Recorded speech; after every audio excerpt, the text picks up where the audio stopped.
All right, I'm David Elmore here at the National Jamboree with NESA, and I have here two great brothers and great friends of mine now because we have just turned into some great people here working on staff. Rob and Steve Ward. Hello. Hello. Hi there. What I'd like to start off to right now is I'd like to ask you guys, kind of starting with you, Rob, how you got started or involved in scouting. I got involved in scouting very, very young, even before I joined Cub Scouts. When we first moved to Richmond Hill, Queens, my father stopped by Our Lady of Perpetual Help to see if there was a troop there, and they were like, well, that's really convenient. They're actually meeting right now in the church basement. And he walked over there, and they signed him up immediately. And when I became a Cub Scout, it was great because I was the only Cub Scout who was allowed to go on the big bus trips that the troop took. As a matter of fact, that's one of my first memories of being a Cub Scout, is going to Washington, D.C. with the troop. And I knew enough from going out on the trips with the boys that, it was definitely something that I wanted to do once I got past Cub Scouting. Fantastic. Well, thank you. And Steve, how did you get involved in Scouts? Well, it's funny because it's kind of in a similar way. I'm 5 years younger than you, 10 years? I don't know, whatever it is. I think it's about 8. So we used to, since, he was involved in scouting and my other brothers, two other brothers were involved in scouting different times. It's kind of like we were always doing like scouting things. And I was going to stuff even before I was a Cub Scout as well, I think. Just because my dad was going and went along and all that. And, it's funny, when he went to D.C., I still remember that when he went to D.C. That was, pretty cool. He talks about it all the time. I remember that. It was a great trip. What I remember most about the D.C. trips is back then you could still stay on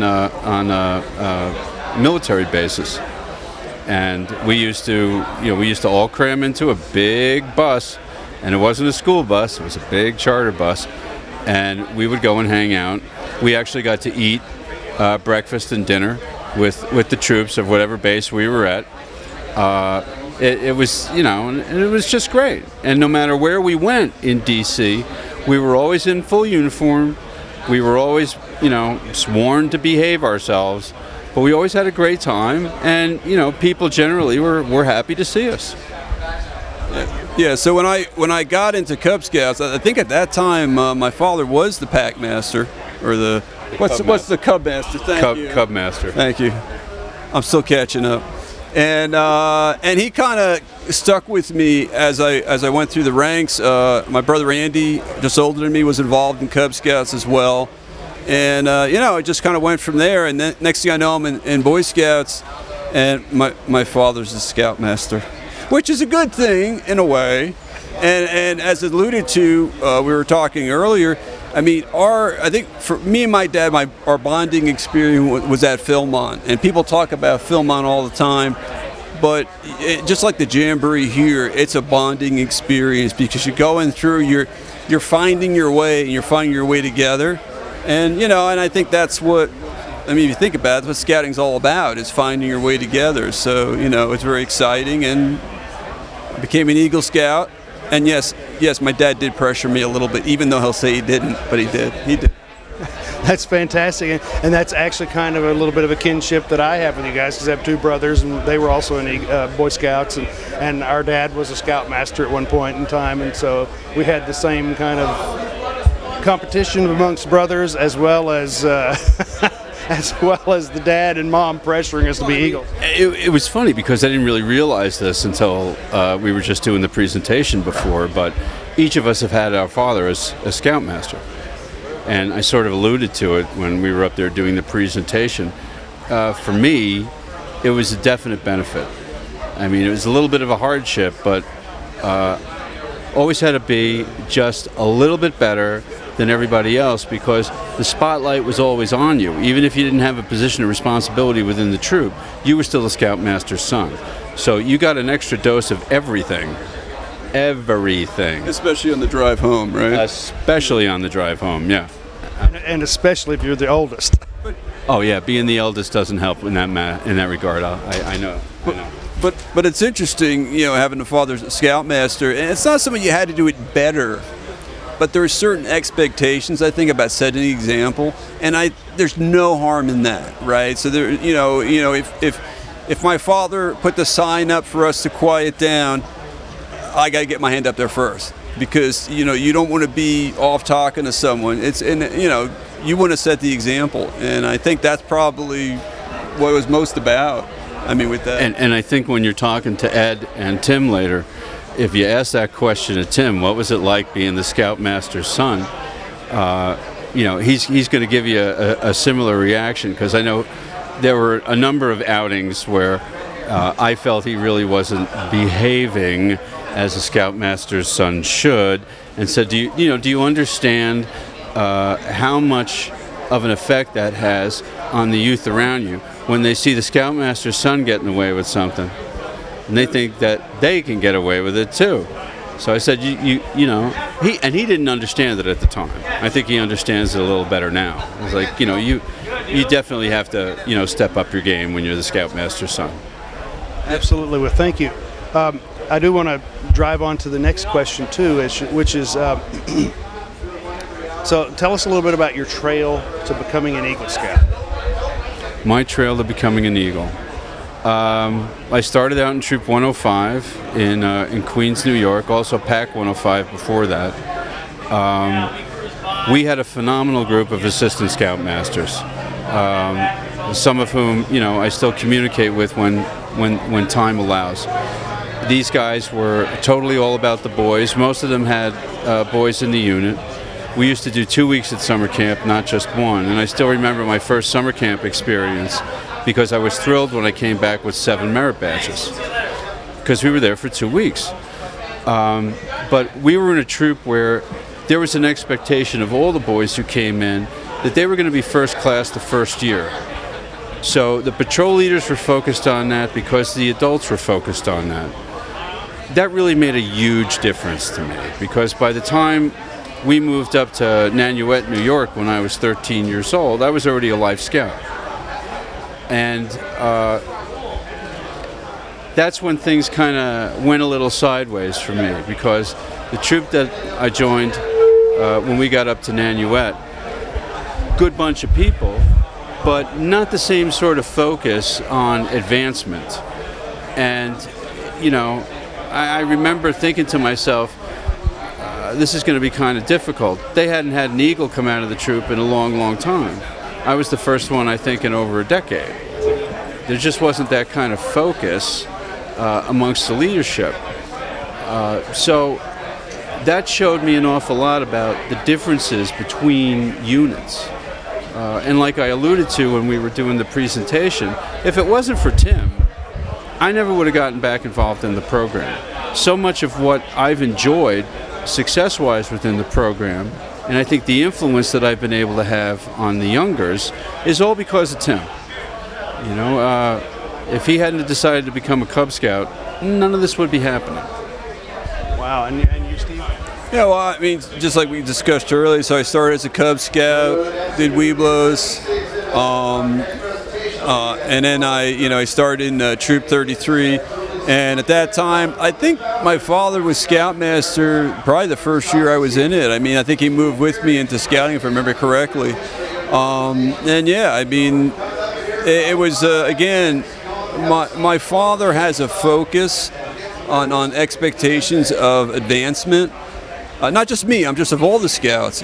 And as Rob alluded to, that's so important that the kids are advancing and following the program. And I think that's one of the reasons I became a unit commissioner, because I wanted to make sure that our unit was doing it the right way. And that's really important, because if scouting's not done the right way, it's not fun. You have to have that balance between, outdoor camping and a little bit of maybe book work, possibly. A lot of book work. But again, you're building these skill sets, as I said earlier, for life. These are your life skills. And a lot of people don't get that. They're like, Boy Scouts march and things like that. But it's more about the life skills you learn while you're there, as part of that program. And then as an adult, now's your opportunity to bring that back, and get involved. And it's funny because some of the Eagle Scouts that are left our troop to go to college, I tell them all the time, when you come back from college, you come to the meeting. I want the kids to see you, and I want you in uniform. Wear your shirt, wear your Eagle knot. And it's so crucial. And they come back and they learn. And we have Court of Honors. If you're there, come to the Court of Honor. Stay involved, and that's what we have to try to do, right? Is keep our youth involved even after they become Eagle. They don't realize how important they are to the program. Yeah, I think for me, I think one of the most powerful messages that got hammered home to me was Tim and I went to a Webelos weekend. So it was roughly about 80 or 90 Webelos and their fathers, for the most part, who came to this weekend. And at the Saturday night campfire, a gentleman named Greg Dick, who I've grown to really admire over the years, asked for all the adults, any adult who was in the program, please stand up. And then he started asking a series of questions about, and basically how far along in the program did you get? And then he's like, so anybody who, was life, please sit down.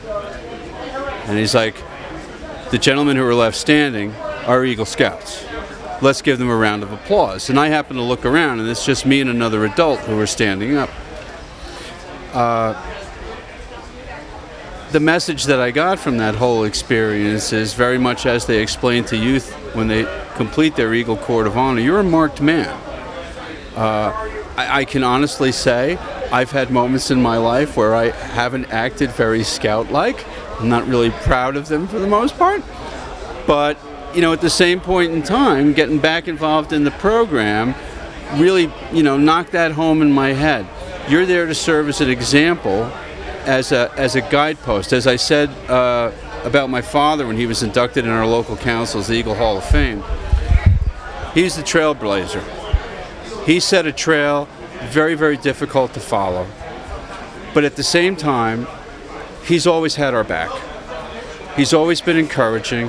Anytime I had an issue as a scoutmaster, and I can remember, because he was a scoutmaster for 15 years, I think. A long time. Yeah. I was a scoutmaster for 2.5, and I was like, okay, I'm good.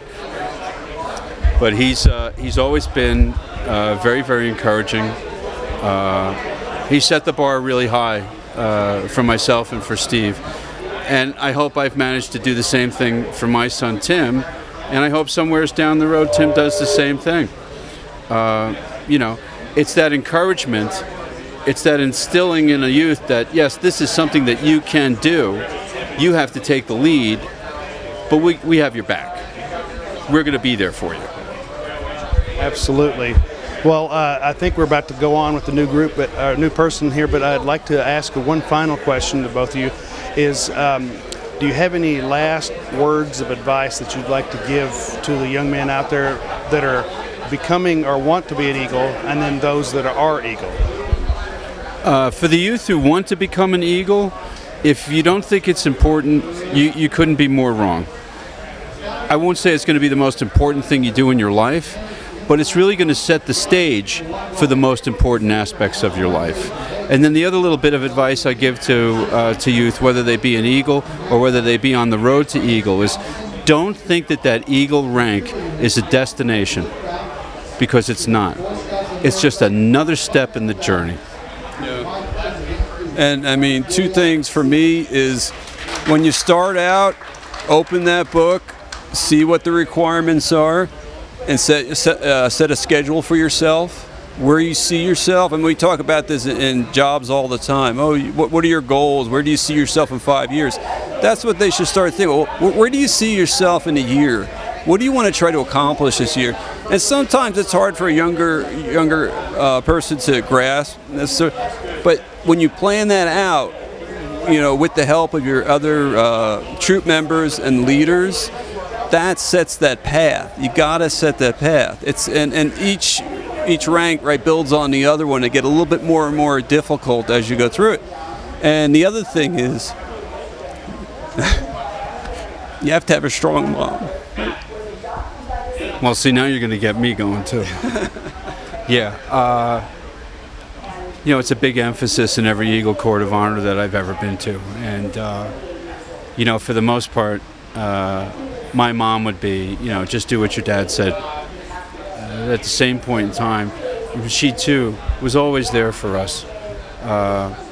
She tells a real funny story, like my first year of summer camp, one of the other mothers called her up and said, "What are you packing for your son?" And she's like, "What are you talking about?" "Well, he's going off to summer camp. What are you packing for him?" She's like, "I'm not packing anything for him." "So he's going to summer camp with nothing?" And she's like, "No, he came back from the patrol meeting, his patrol leader gave him a list, and he's putting this stuff in his bag and he's checking it off." "Are you going to go through his bag?" "No." "Well, aren't you afraid he's going to forget something?" She's like, "Well, if he does, he's only going to do it once."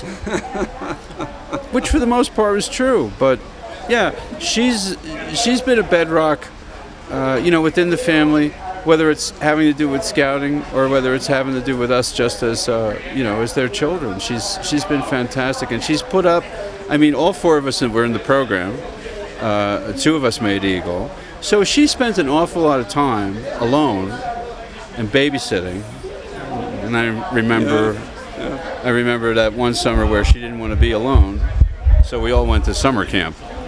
We stayed in family camp.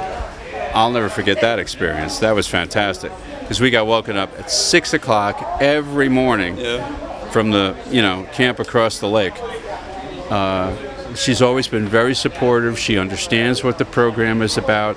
She embraces the ideals of the program, and between her and my father, they made it all possible. Yeah, and regardless whether you're a father scoutmaster or not, or assistant scoutmaster, or just in like troop committee, the parental support for scouting is just so key. If you don't have that support, you can't drive at that age. You can't drive to camp. Your parents have to take you. That's so crucial. So. And you guys are getting me kind of emotional too, because my mom, she earned that Eagle badge right along with me. Yeah, exactly. No question about that. No question about that. Wonderful. Well, thank you guys both. Thank you, Steve. Thank you, Rob. We appreciate both of you coming in and talking to us. And I really appreciate you guys coming, and thank you for being my brothers in scouting. Thank you, Dave. Fantastic. Wonderful. Thank you. All right. And we're out. And we're out. I'm sorry about that. About what? Getting you choked up. I just, It's not a good interview without it.